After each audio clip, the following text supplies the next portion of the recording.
And hello, welcome along. It's Kathy Frey here from IMCO, from the International Integrated Maternity Healthcare Organisation. And welcome along today to a speaker I am so excited and passionate to have here today. Kathy Chase, welcome along, Kathy. Thank you. Nice to be here. It's just fantastic to have you here. And we happen to both be Kiwis. So you're going to have the choice today of a New Zealand accent or a New Zealand accent.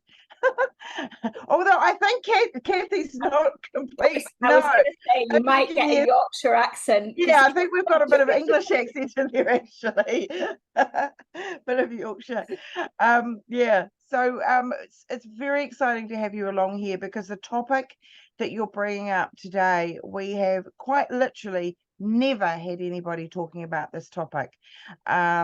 And so I would love you to go over and explain your sort of background and how this came to be, and you know, tell us a little. Obviously, you're going to tell us more about the MTSR, but just as a little bit of an introduction, okay, for those who are watching this later down the track and hadn't seen the promotional poster, Kathy has worked in health and wellbeing sector for over 20 years, and she began her career as an OT, as an occupational therapist, and after further studies became an occupational safety and health consultant, primarily working for private hospitals. But Kathy had quite a change of direction following the birth of her twin daughters, and that it's become Kathy Chase Wellbeing. And that so often is the case here. We have people who have become very specialized in a particular topic because it was sort of part of their journey, and it opened up that door of making them particularly interested. So we'll be interested to hear how that was. Kathy is also an International Association of Infant Instructor and Yoga teacher, and she's also had additional training in pre and postnatal pelvic yoga. So that obviously leads in so very well to this myofascial release therapy. And your myofunctional lymphatic drainage and the Mcloughlin Scar Tissue Release. It all goes together, I imagine. And but excitingly, that this year Kathy also trained with Alistair Mcloughlin, clearly the founder, to become a MTSR trainer for New Zealand. So that's really great because this is cutting edge stuff. And one of the things that Kathy and I were just yabbering about, which we'll sure talk probably a little bit more in the webinar, is the fact that oftentimes I've been in the situations of knowing about with women having second and subsequent C-sections and listening to the commentary of the obstetricians doing the surgery, or afterwards, not probably in the middle of the surgery, but, you know, listening to their debrief about the incredibly high levels of adhesions that they're seeing in that woman's belly, you know, which is basically scar tissue. And I recall, actually, we'll leave that for a little bit of a story. But yeah, let me hand over to Kathy, and yeah, welcome along. So exciting to have you here. Thank you. Well, I'm really passionate about the subject, so I'm trying to spread the word, so to speak. So it's really good to be here. I'm going to share my screen, and hopefully I won't have any technical glitches. Yeah, so Kathy's got a PowerPoint that she's going to put up today, and obviously if you've got any questions, don't hesitate to type them into the Q&A, so the PowerPoint's probably going to go for the next sort of 30-40 minutes, and you know, we'll sort of do a bit of a wind up at the end. Yeah, so if you click on your share screen and see how it comes up. It will come up here. Oh, that's looking promising. It's looking promising. We can see Zoom at the moment. Oh, here we go. Oh, yeah. Can you see that one?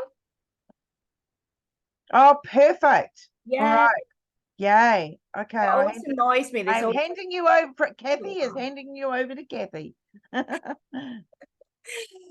All right. So thank you so much for coming along today.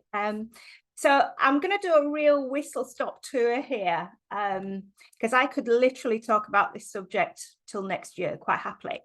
And we've got lots of time for questions. So if you do have questions, just write them down as you kind of go along.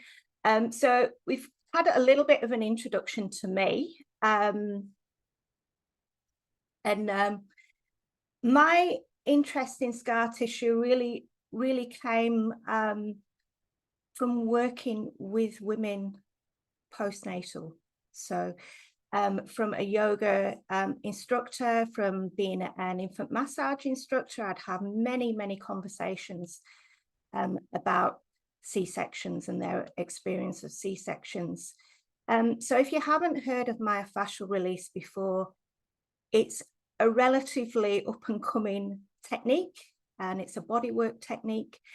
And we look at the connective tissue of the body that can often get tight, especially when our body's not able to move well. And a big part of that is scar tissue. So I went down the rabbit hole and started looking at techniques that I could use to specifically manage scar tissue. And we're going to have a bit of an explore there as we go. So I've got a few prompts here. So in terms of C-section scars, I must say that every human being is different. Everybody's experience of birth is different, and everybody's scar and healing process is different.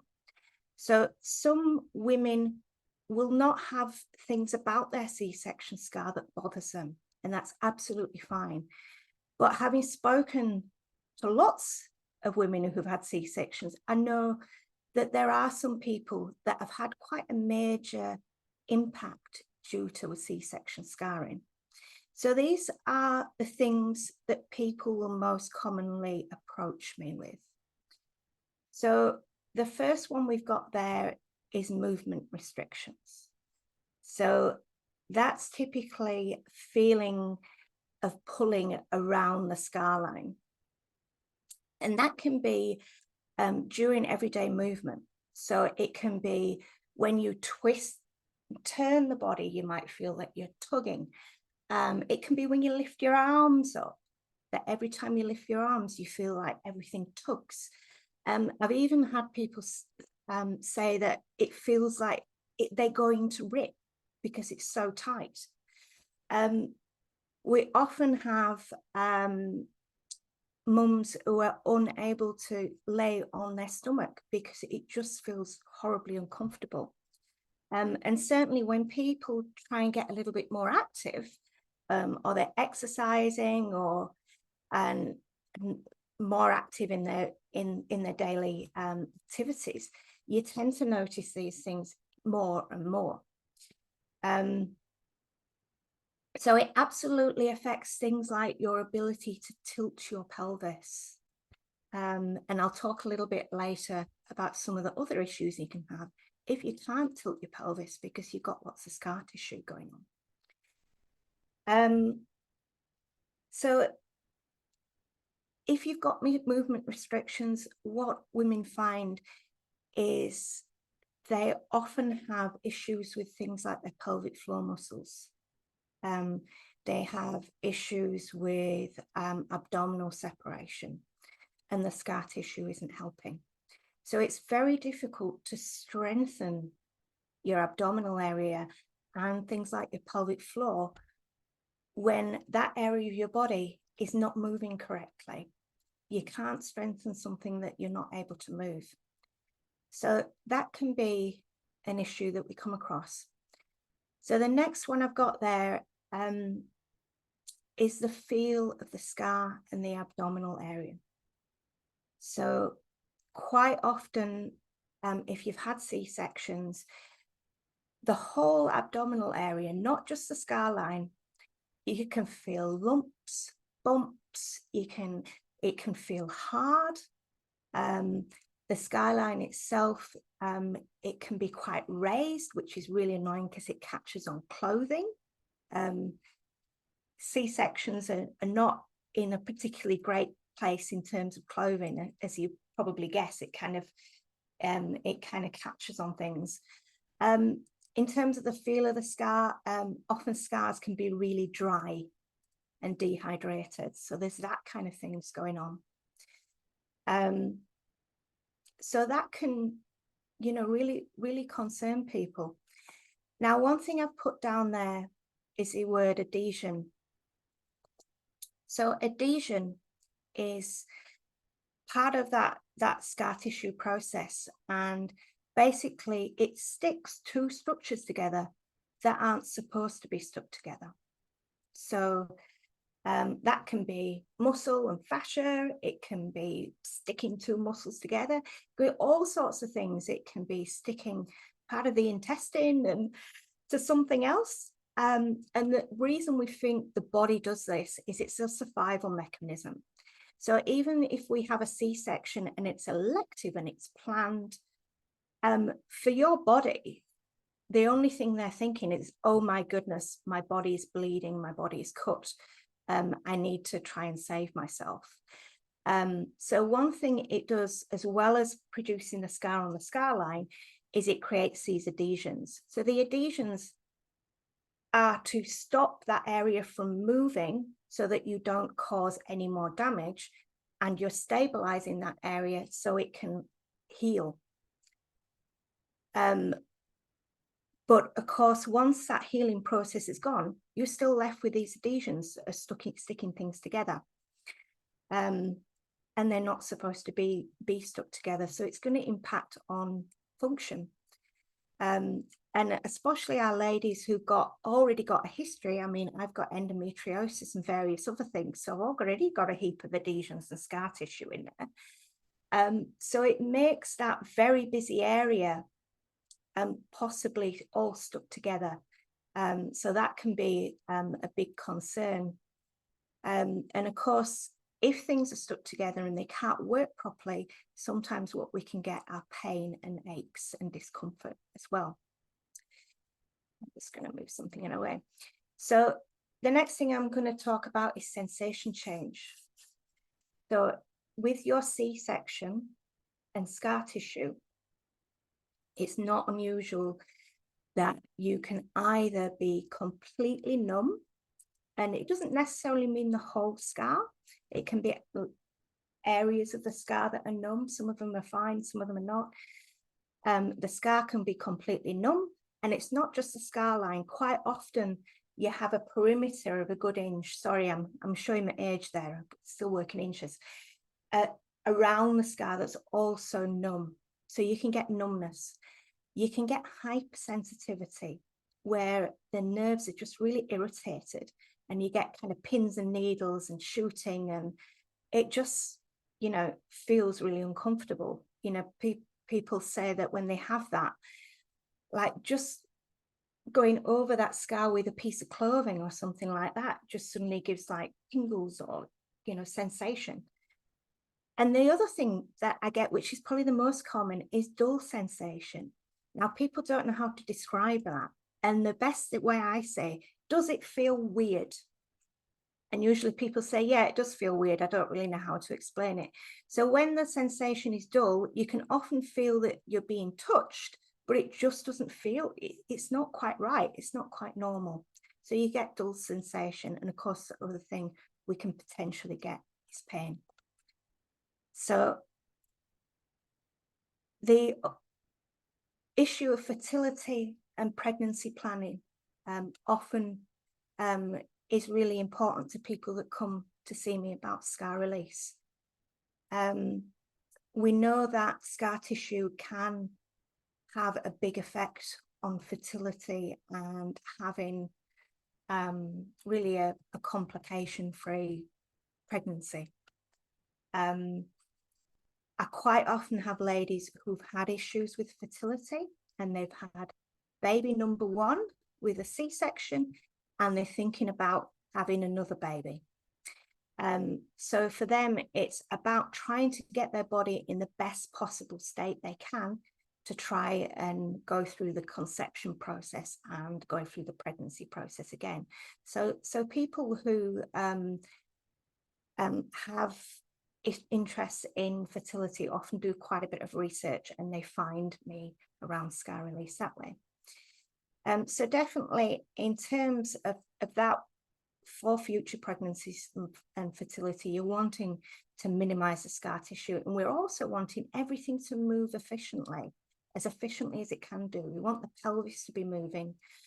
We don't want everything to be stuck together. So if we can make that easier for ladies, then that's a really important thing. So the last one I've got there, which I kind of want to say that scar release therapy isn't really cosmetic. Women are concerned about the look of scar tissue, and if that's your only concern, then I'm often very honest, because the truth is we can't remove scars. We can't completely remove scars. We can't completely remove scar tissue. Even if you have surgery and you have a scar reworked, you're still putting in another scar. So we can't completely remove them. What I would say is that sometimes with scar release therapy, because we soften the scar, we often find that the scar naturally flattens, and it can blend in with the surrounding skin a little bit more. But it's no guarantee that you will get a massive change in the look of your scar. One thing which it can help with is when the scar line is so very tight that it pulls the skin in, and you can end up with this kind of muffin top kind of effect going on. I don't know what my excuse is. I've got that and I haven't got a C-section. So there you go. maybe something else. But you can have that where you've got a thick kind of line, almost like rope, that pulls tight in, and it makes everything kind of, the stomach and everything, sit on top. And it's kind of quite uncomfortable. And if you're a larger person, you can even have problems with that, with the skin underneath that little bit of a shelf getting really red or irritated, or even flush infections and things like that. So with scar release, you can loosen that area so that it's not pulling tight and creating that shelf, and that can improve things quite a lot for ladies. So these are the common things that people come in to see me. This is what kind of prompts them often to come in and make an appointment and make a call. So what I'm going to do next is I'm going to show you what's under that scar. Now, there's a bit of a myth here that if your scar line looks really tidy, and often you say, oh, the surgeon's done a really good job and it's really tidy and da-da-da. That doesn't mean that you don't have problems with scar tissue. Because you can often kind of look at something and think, well, it looks fine. But what we're dealing with is the stuff underneath. So I'm going to look at that next. Okay. So everybody's scar line, by the way, is completely different. I've seen lots of scar lines. I've even seen vertical C-section scar lines. So they all look a little bit different, and everybody's got different skin and, as I said, different experience. So what I'm going to do is look underneath here and see what's going on. So if you're listening to this and not watching, I'm going to try and explain this so you can get a bit of a visual on it. But if you can see it, you can have a look. So I'll put a bit of a diagram up here for those that can see. But with scar tissue, if you've ever seen those pictures of an iceberg, and we talk about the tip of the iceberg, above the waterline, we can often see a tiny little tip of the iceberg. And underneath, you've got this massive berg underneath. And it's deep and it's much, much wider than that actual tip that you can see peeking through the water. And scars are very much like that. What you see is a really tiny aspect of what's going on. So during the scar process, The scar process is a survival thing. As I said, it doesn't matter if you've got elective surgery, your reptilian body just thinks you're surviving a laceration in your stomach. So that survival process kind of kicks in. And with C-sections, we are deep here. We're going through multiple layers of tissue. It's a massive abdominal surgery.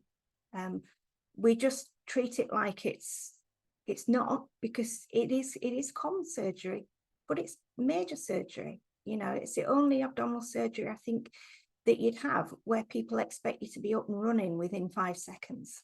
So if you're looking at this picture, what we see is we see the skin and the scar line. As the body tries to protect itself, it creates these really hard collagen fibers. And it lays these collagen fibers down in all different directions, hiddledy-piddledy. So some of those you'll see on the scar, and often when the scar's raised, it's because you've got additional collagen fibers being put on top of the scar. Underneath, where you can't see, you'll have more and more of those collagen fibers. And if you imagine this like 3D network of all these higgledy-piggledy fibers in all different directions, it forms like a tight kind of mesh, really deep along where you've had that incision. And it's not remotely tidy. There's bits of collagen fibers all over the shop. It's all over the abdominal area. You've got bits and pieces. And as we said before, you've got these adhesions forming as well that are sticking things together to try and stabilize the area of concern. So I heard it described once, and I wish I knew where it came from because I can't remember, but the laying down of collagen fibers in scar formation, it's not like a tidy bricklayer doing it. It's more like a kid in a sandpit. And for some people, this can go completely hyper, and they've got lots and lots of scar tissue going on. The problem functionally that we've got there is the scar tissue, and it comes down into the fascia, it can come through muscle. That in that tissue, we've got some vital services. We've got nerve endings. Nerve endings that can tell you, they can judge the pressure, they can judge the position of the body, they can be related to pain.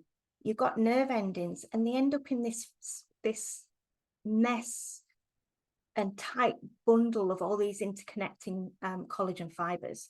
So what happens with the nerves is they get crushed. You know, some of the nerves will be completely damaged because we've lacerated through. So some of them are permanently damaged, but some of them are just crushed within those collagen fibers. So that could potentially cause you pain. It could cause that numbness and that weird sensation, the hypersensitive kind of sensations. And it's just that those nerve endings are being crushed by these collagen fibers. The other thing that we have through there is the blood flow.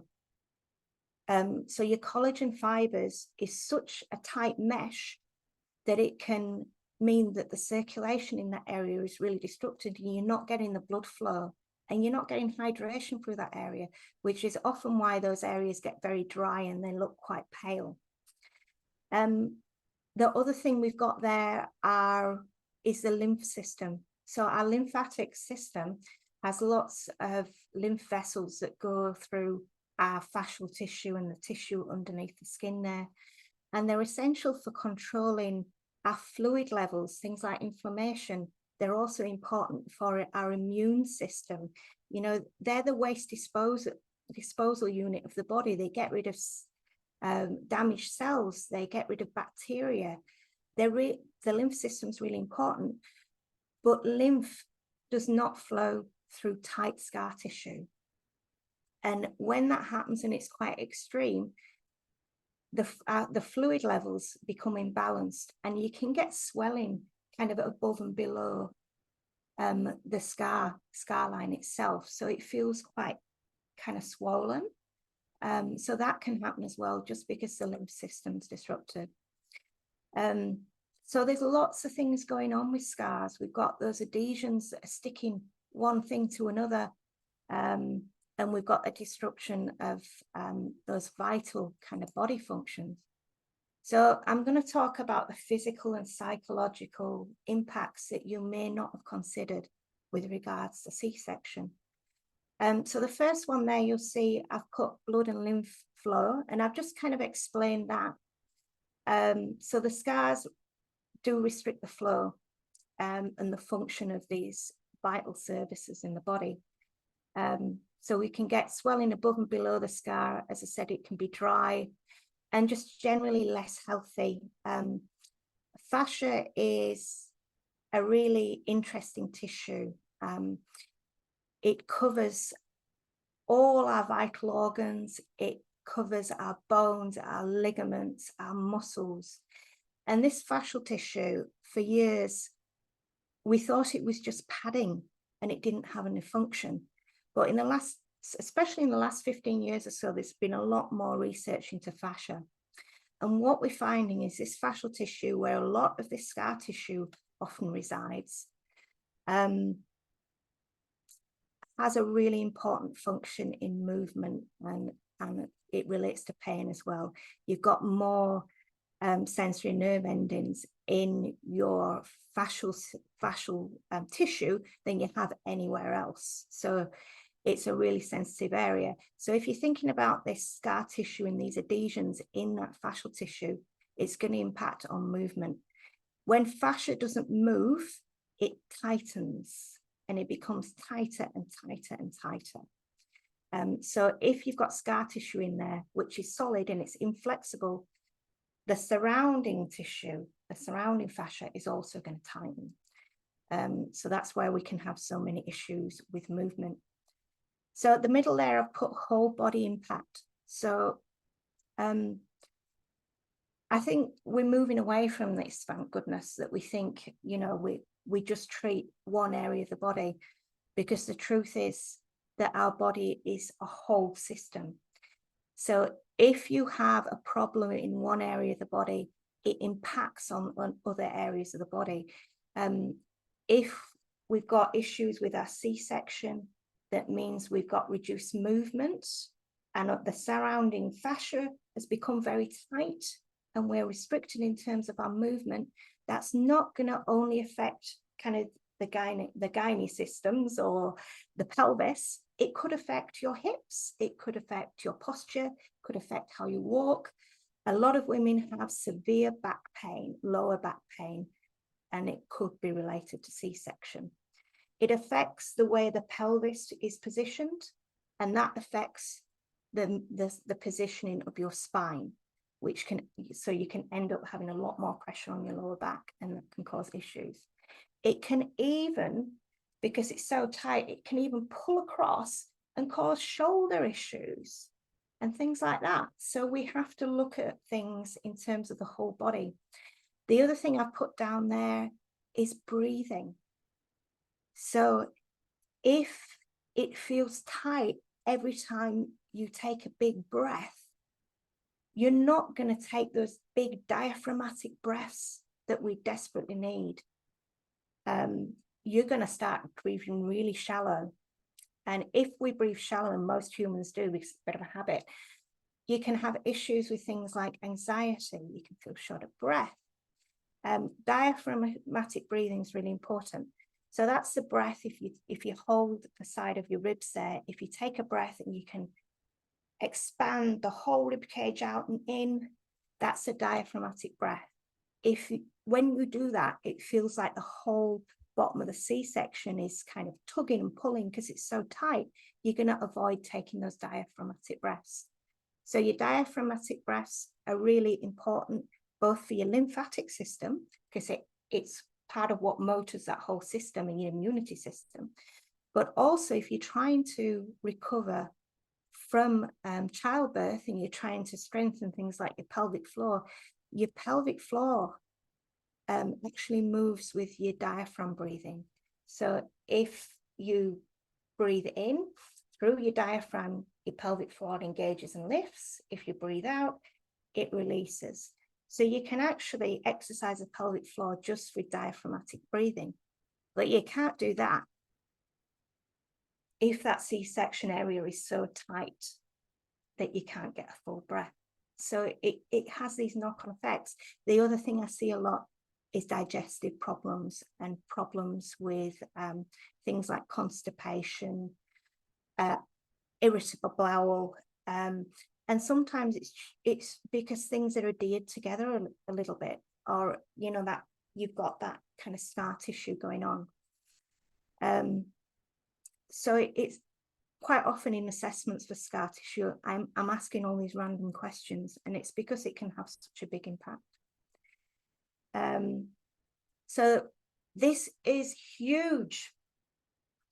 Emotion and trauma. When we look at scar tissue release therapy and Mcloughlin Scar Tissue Release Therapy, a large portion of the training is about emotion and trauma. And C-sections, I feel, are one of the most likely scar that I can work on that could trigger emotion. So C-sections are life-changing. Birth is life-changing. So there's lots of things around identities, all sorts of things going on around emotions. So I'm going to maybe give you a few examples to have a think about. So with C-sections, we often find that ladies will hide their C-sections. They will change what they're wearing. They will make sure it's always hidden. Many ladies will not let their partners see that area at all. So you have that thing going on. I think partly people have an ick factor, a bit of a squeamish factor about C-section scars, and in fact any scars. So you can have that going on, but you can also have the fact that the scar may represent stress or trauma. So you may have had an emergency C-section. It may have been quite a traumatic event. Now, even if you have an elective C-section, there's often a lot of stress still surrounding that, and you may hold that within that scar tissue. You don't want to look at that scar because it kind of prompts and triggers emotion. That often happens. Feeling unable to look at the scar, feeling unable to touch the scar. A lot of ladies I work with have never, ever touched their C-section scar. Those initial dressings, somebody else has done it, they don't touch that scar. So an important thing about scar release therapy is my first step is often helping my clients feel comfortable enough to actually touch the scar, to touch along the scar line, to touch along the area, to tell me what it feels like, what's the sensation like, and does it feel rough, does it feel bumpy, get an idea of what makes them feel uncomfortable, what are they unhappy about. So emotion is really huge.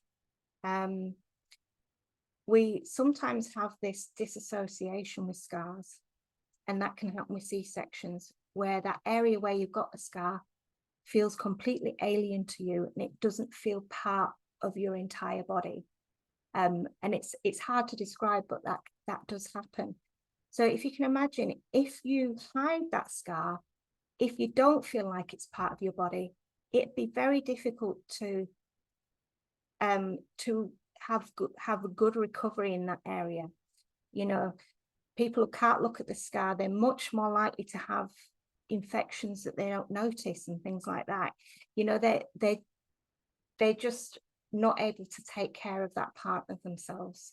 And because then it's not part of the whole body there, it's very difficult in terms of the rehabilitation, in terms of rebuilding abdominal strength and pelvic floor strength. It's difficult to do that when you feel like you've got an alien part of the body. So emotion's really important.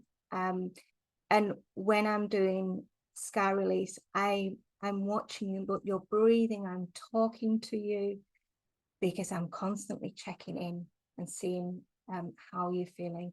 So emotions are weird. They sometimes take you by surprise. I've had people come in and they don't feel like they've got any emotional issues around the scar.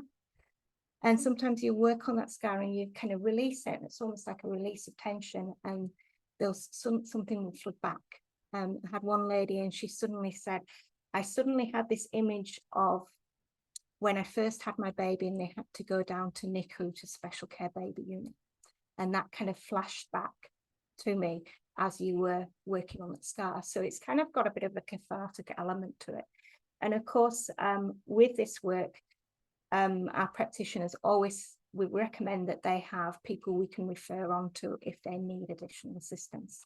So trauma and emotions are a really big thing, and having the support of during scar release therapy can help people really take that next step in accepting the scar as part of the body. Okay. So hopefully I'm not rambling to you guys. Do people just have to put up with discomfort and restricted movement from scar tissue? So what I would say is we're looking at scar tissue all the time, and I can tell you I've seen big differences. Both my lymphatic work and myofascial release can help with scar tissue, but to really get to the nitty-gritty of scars, I really love Mcloughlin Scar Release technique. So I'm going to tell you about some of the changes that you can see. So Mcloughlin Scar Release technique was developed by Alistair Mcloughlin. Now he's an amazing guy. If you ask him a question, he'll come straight back, pretty much. He has a background in body work and bowing therapy, and he developed this technique, which is really his baby, and is continually adding resources for practitioners. He's continually researching it and finding more information. So it's a hands-on technique, and it is super, super gentle. It does not hurt. Some techniques around scars hurt. I'm not a no pain, no gain kind of therapist. I think you've been through enough. So I don't want things to hurt. And this scar release therapy does not hurt. We literally use finger movements to do this technique. And it can be effective on scars due to trauma, due to surgery like our C-sections. You can work on burns. I often work with mastectomy clients who've had radiation treatment, which it's very helpful for. And it can also work on fibrous tissue. So that's tissue that's become really thickened, often due to inflammation. So things like carpal tunnel syndrome, for example, work really well with this technique. So in terms of who can learn this technique and become a certified practitioner, it is health and wellbeing professionals. You need a good grounding in anatomy and physiology and your appropriate kind of registrations and insurances. So we've got myself, I've done a bit of everything. We've also got movement specialists in here, so yoga, Pilates instructors who are really interested in human movement, because as we've seen, scar tissue is very linked to movement. So midwives, absolutely. We've got people with nursing backgrounds doing this technique. OTs, physiotherapists, osteopaths, chiropractors. We've got massage therapists, bowing therapists. So people who have an interest in the area and have that anatomy knowledge. The big thing for me is passion. You know, people who can really, passion and compassion are both really important if you're going to do this work. So what do I see in clinic? I see improved or full return of normal sensation. If those nerve endings are simply restricted by those collagen fibers, if I can move those collagen fibers around and create more space there, I can take the pressure off those nerve endings and we can return sensation. Sometimes sensation damage is permanent because your nerve ending has basically been completely destroyed. But if it's just restricted by the collagen fibers, then we could get a full return of sensation. That really helps. I talked before about feeling like it's an alien part of the body. If you've got no sensation in that part of your body, it doesn't really feel like it's yours, to be quite honest. So sensation return can be a biggie. And normalizing sensation. So if you've got that hypersensitivity thing going, it kind of starts to desensitize and become more normal. The scars soften and they start to blend in with the surrounding tissue. So sometimes we can get a big improvement on the look of scars too. I don't always guarantee them.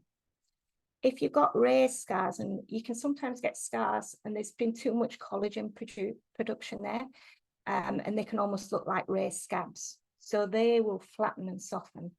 I've mentioned keloid scars there. We've got a process for working with keloid scars.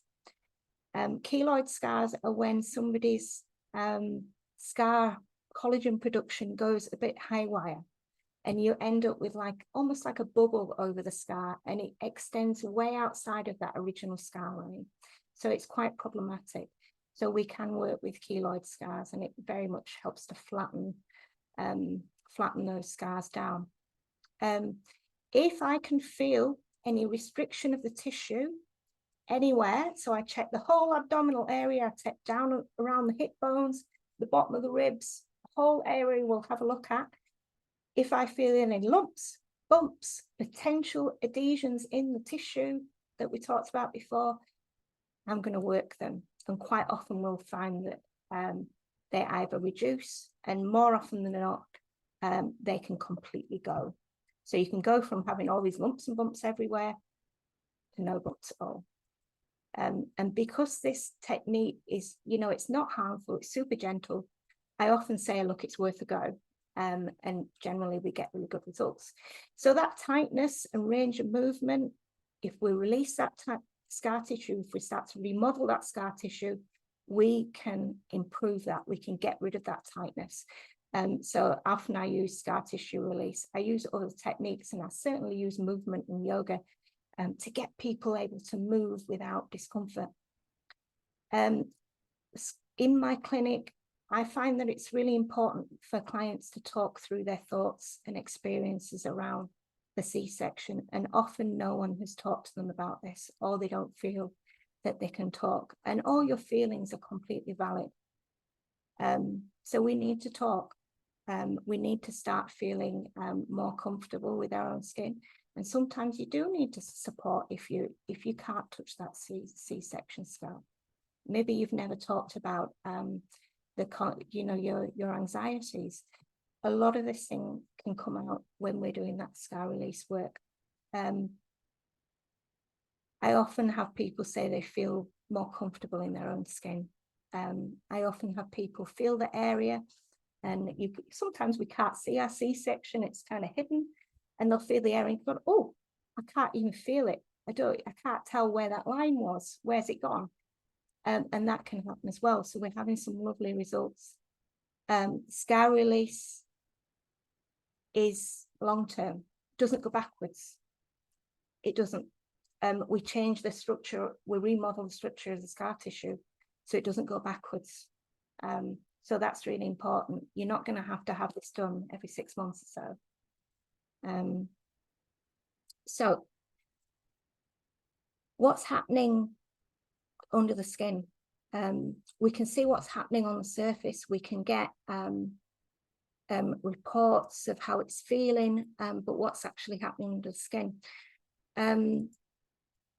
So this research is on the Mcloughlin Scar Release website, and it's public access. There's 2 research reports that you can have a look. And I know that Alistair Mcloughlin is also in the midst of further research around ultrasounds. So what we found using ultrasound technology, and this was in 2019, they got a radiologist, Dr. Raju. He did all the measurements so that we standardized this. The therapy was applied for 15 minutes by Alistair himself, and this is involving C-sections. So each subject was pre-scanned with the ultrasound. So they looked at the size and depth of the scar tissue. They also used Doppler to look at the blood flow into that scar area, because as I said, often the blood flow is disrupted by those tight collagen fibers. So they looked at the blood flow as well, but their main aim was to measure the size and depth of the scar tissue. So 15-minute treatment, just one treatment, 15 minutes. Immediately after, they went back in and they redid the ultrasound with the same radiologist. And what they found was, out of the 12 subjects, all of them had a reduced size and depth of scar tissue. The average percentage after 15 minutes was a 30% reduction in scar tissue that you could see on ultrasound. So we're kind of reducing, and also if you imagine that clumped mess really of collagen fibers, we're creating space in that network as well. So we're remodeling at the same time. The other thing that they saw was that the blood flow, the vascularity and the blood flow had started to come back into that scar tissue. So you could see it on ultrasound. So in terms of research, it's really exciting. And I'm very, very happy to be part of this, because I think it can make a huge difference. So those of you that can't see, I'm just showing 2 ultrasound examples. I'm not the best at interpreting ultrasounds. I should be, because I had so many when I had my twins. I feel like I'm almost an expert. But on one side here, you can see that yellow line and 2 crosses if you're looking at the picture here, on the pre and post. And on this particular example, the measurement across the depth of the scar tissue was 13.86 millimeters. Post-treatment, it went down to 7, I'll just make sure I can move my little sign here, 7.79 millimeters in 15 minutes. So there's lots of more research scope with this. I think C-sections are the most common injury surgery that comes into my door. So I think that's why we look at C-sections a lot. But it's really interesting stuff. Okay, so I'm open for questions, and I'm just going to stop this and come back to you here, and I'd love to answer some questions if you have any. Yeah, can you explain a little bit more, Kathy, about how the process works? So, because of course most of our audience here are health professionals. You know, so if they are in that situation of you know, hearing about a woman sort of make the comments that, you know, she's still got uncomfortableness down there, and they go to sort of explain that this is an option, probably the first thing a woman's going to say is, you know, well, what's it about? What does it do? You know, so could you give a little bit more, I guess, of sort of a little bit of a, you know, what do you call it? The elevator pitch, you know, of kind of how another maternity health professional could explain to a client what it is and what the benefits they may get from it, and I guess what sort of, you know, how long does it all take and that sort of thing. Yeah. So I tend not to show the technique itself, because obviously you do need to have the training and everything else. But the way I describe it is it is a hands-on therapy. It's extremely gentle, and it uses fingertip touch. So, and we mobilize and we get the scar tissue moving. And that's the key to it. And how long does a session take, and how many sessions on average do you find women need, and sort of over how long? You know, what's the length of time of a normal kind of experience? Yeah. So the treatment times itself are quite short, but as you can imagine, we want to do a thorough assessment, and we're kind of assessing things like sensation and feeling and touch. We're doing that in every session, so we've time for that. But we don't want to overwork the scar. So what we do for large scars like C-sections, and I quite often do one side and then I'll do the other, and sometimes I'll work up into the abdominal area as well if we've got other issues. But one area of tissue, the maximum I would work on that would be 15 minutes. Right. And how many sessions on average do women need to be fully treated? Yeah. So with C-sections, as I said, because we work under and over, I usually have an hour session because we'll treat different areas. So that's. So are you saying it's kind of a one session thing for a lot of women?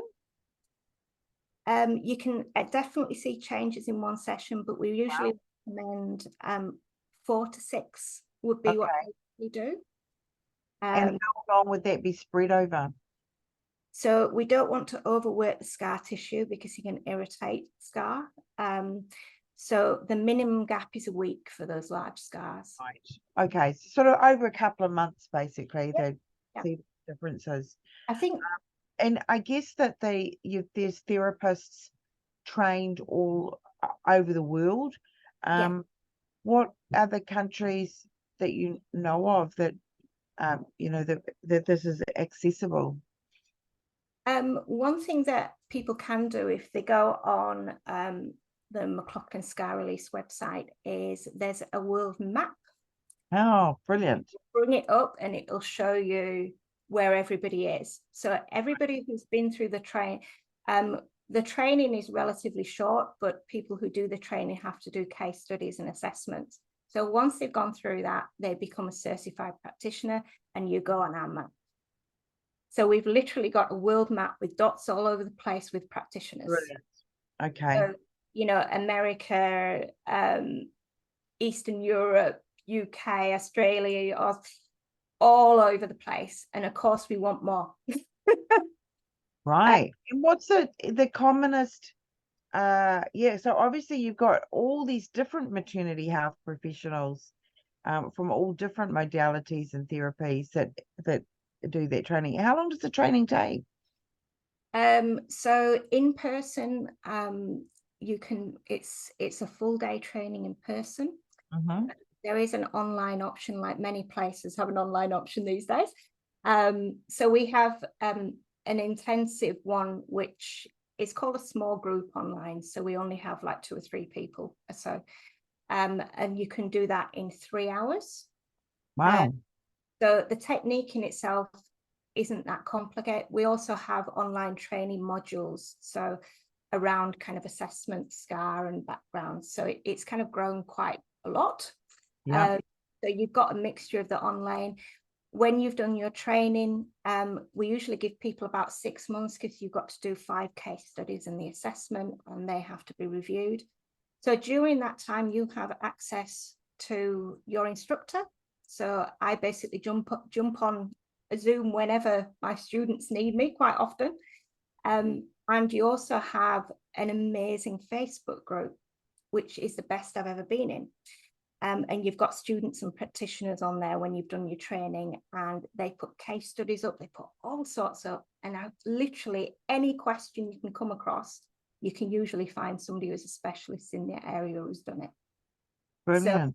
So there's lots of support there, and I will absolutely, and I think most of the trainers, Alistair kind of picks the trainers, I think, because of this, because we're really passionate about it. So we're totally happy to answer questions and go on. So there's lots of support.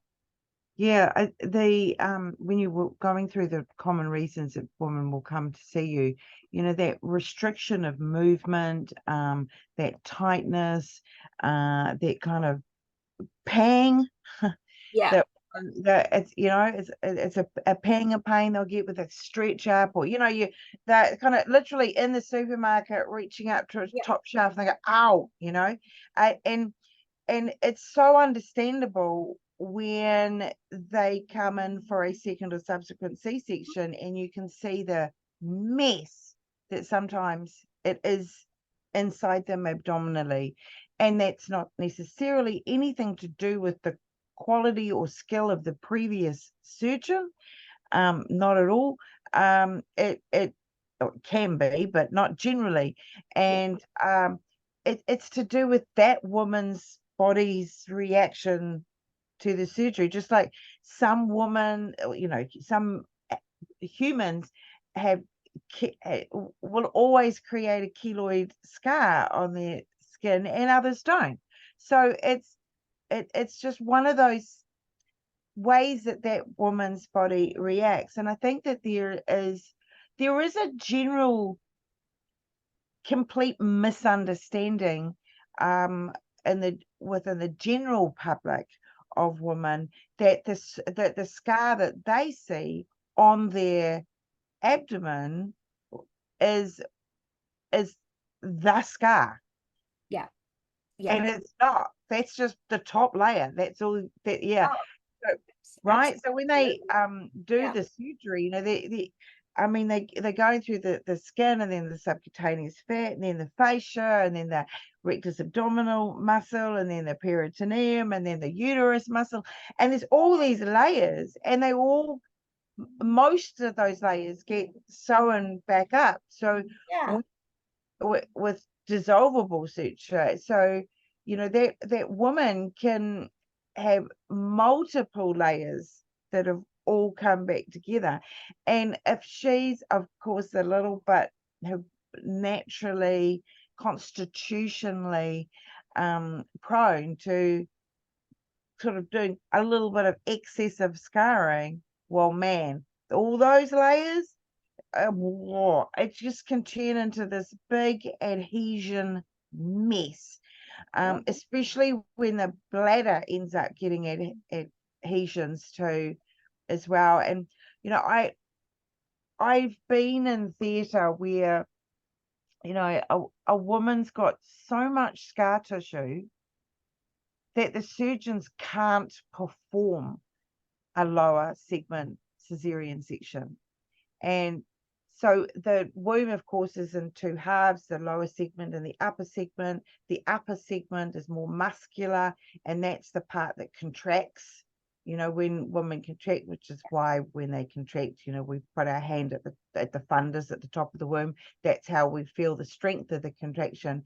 But the lower segment is basically passive through labor, and that's thinner, and that's a safer place to enter into the womb because it's thinner. So it's just a lower risk of hemorrhaging, right? But when I've seen surgeons who are just trying to remove scar tissue after scar tissue after scar tissue after scar tissue to finally get to that lower segment to be able to do the incision into the womb. And there's been times where they're like calling for a senior experienced registrar is going, this is getting really hairy. I need the consultant here as well. So now the surgery stopped and the consultant comes in. So now you've got two really experienced obstetricians, because once the risk of hemorrhage is so high and they don't want to go into a full-blown, obstetric complication of having to do an instant hysterectomy on that woman to save her life. And when they make that decision that they just cannot get access to the lower segment and they have to go into the upper segment, well, that's dangerous. And it's dangerous for the woman, and the idea of that woman's womb then going on to having another pregnancy. I mean, It's incredible, isn't or it? unplanned. Yeah, yeah. You know, like, I mean, she could die on the table with another C-section after that. You know, it's really getting hairy, and this all comes back down to those adhesions. Yeah. And our woman cannot not feel super uncomfortable. Yeah. When you look at this tissue of a mess, Yeah. it can be in there, especially when the bladder gets stuck in. I mean, it's it's such a busy area. Yeah. So much in there. You know, you've got your intestines, you've got your bladder, you've got your bowel, you've got your womb, you've got not to mention you've got your structures like your spine and you know, kind of further back. And you're also dealing with an organ that is not its normal size. Yeah. It's going to take. And you're moving things out of the way when you do it. You kind of like, no wonder the body starts sticking things together, because we're lifting up, moving things. Yeah. Kind of like, it's not like going into surgery where you are operating on an organ and then you come back out and the organ stays the same. I mean, this thing goes from this back down to the size of an orange, you know. It's yeah.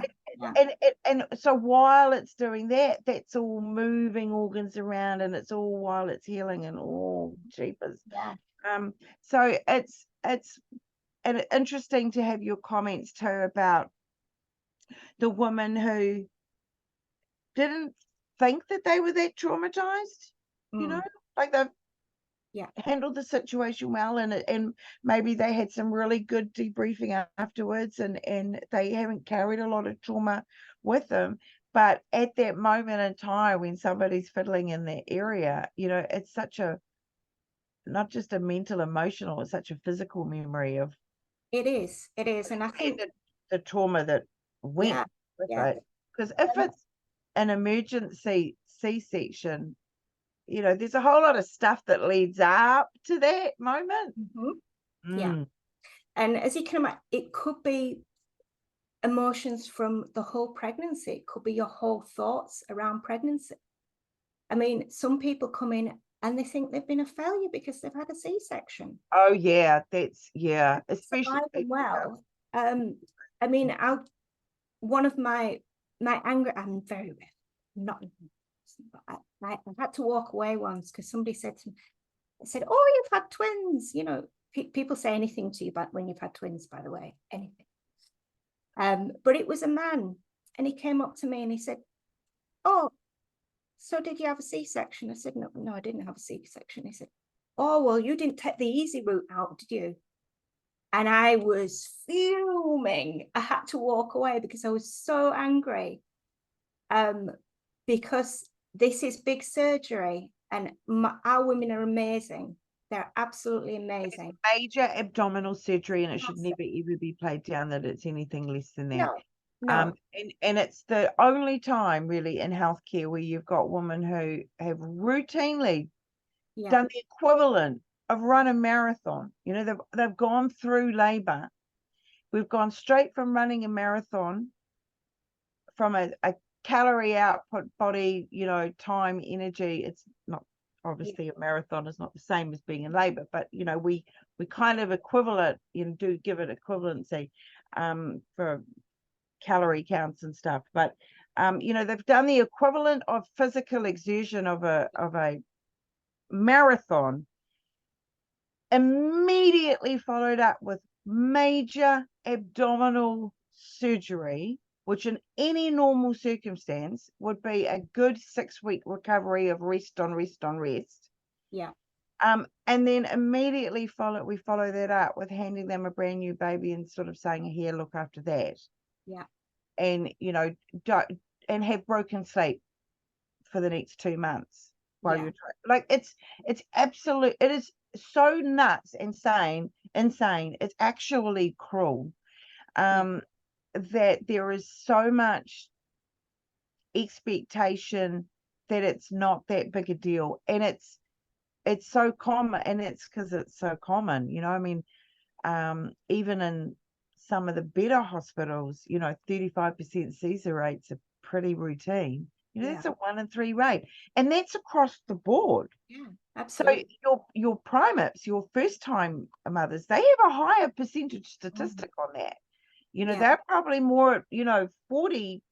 And then we can add into that, that doesn't even include instrumental deliveries like ventouse and forceps. So the the rates of having a normal birth is pretty horrific in a lot of locations. We talk C-sections, but we sometimes need to do scar release because people have had episiotomies and they've had stitches. Is that causes issues? Yeah. So it's kind of, Yeah. I think the other thing to say is that scar tissue is not many people. I've got people that are trained in scar tissue release, but they don't particularly shout it out there, so it's not known as a big thing. People think, oh, scar tissue, just put up with it. It's certainly not a common conversation. And so that's why it's so great to have you along here to get about spreading. I think some of the ladies that have come to me, you know what? Women are very busy and they're busy taking care of everybody else. And they'll put up with all sorts. They'll put up with, very weak pelvic floor. They'll put up with a completely numb and tight scar line that really upsets them. And I've had somebody who found out about me about 3 years ago, and she was on baby number 5. She'd had 4 C-sections, and she said, I was just waiting until the last one went to school before I could come and see you. And we've got that. That sums it up. There's a wait for the last one. Because I think we've all done that. We've all done. Well, yeah, I will absolutely. I will prioritize kids in front of my care. I'll prioritize pretty much everybody. Well, so, clearly one over time if we need to. We're down. Actually, one last question I've thought of is so that is there like an optimum time that can help with getting better results? Like is it better to see a woman within the first 6 months rather than the first 6 years, or does it kind of, is there an optimum timeline on it? Well, this is an interesting thing. I mean, the absolute minimum timeline would be 8 weeks post-surgery. Yeah. And that's got to go completely hunky-dory. No infections, I don't really see people coming after 8 weeks, let's put it this way. That's the absolute minimum. There is no timeline on that. I've treated scars that are 50 years old. Wow. Okay. All right. Well, that's good to know. The other thing is that scar tissue doesn't go backwards. So sometimes it's a financial thing, or like me, I'm quite out of the centre of Auckland. So, if somebody comes to see me, they can come for a session, maybe even once a month or something, once every 6 weeks. It doesn't go backwards. You could have a couple of sessions, and then you can't afford it right now. In a couple of years' time, you could come back and could do a bit more and get it a bit better. So it's okay. Oh, look, the last thing is, Kathy, do you want to just go over your contact information and anything else that you'd like to conclude with? Yeah.